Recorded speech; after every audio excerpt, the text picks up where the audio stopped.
Thousands of Colombian farmers and state workers have marched through Bogota, banging pots and pans after 11 days of increasingly violent protest against agricultural and trade policies they say have left them impoverished. Students wearing balaclavas pelted shop windows with rocks near the capital's main square and clashed with riot police who fired tear gas to disperse them on Thursday. "Long live the farmers' strike, food sovereignty," they chanted, holding up protest banners. President Juan Manuel Santos, who has been unable to end the so-called national strike that has united potato growers, milk producers, teachers and health workers, acknowledged agriculture is in crisis, but called for peaceful dissent while talks about possible solutions are going on. "The farm sector has been abandoned," the center-right president said in a televised address. "The protests are valid.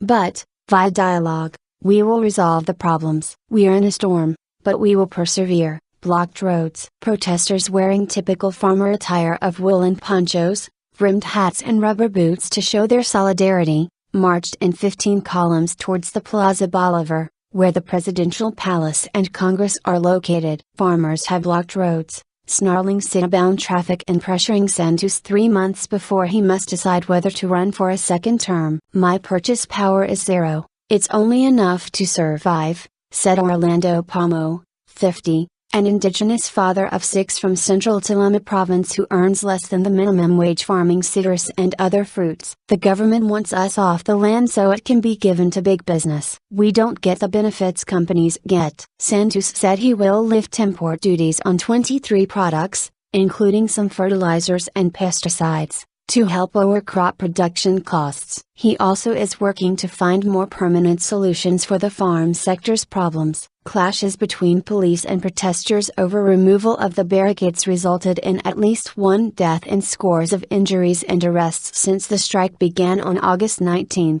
Looting was reported in several towns and blocked roads have prevented food getting to market, raising prices for consumers. The already grueling life of farming families has become harder in recent years since income from harvests has failed to cover costs of fertilizers and transportation. Potato, corn and milk producers complain that free trade agreements with Europe and the United States have made it almost impossible to compete with cheaper imports. Droughts followed by unusually heavy rains have also made farming conditions difficult over the past several years.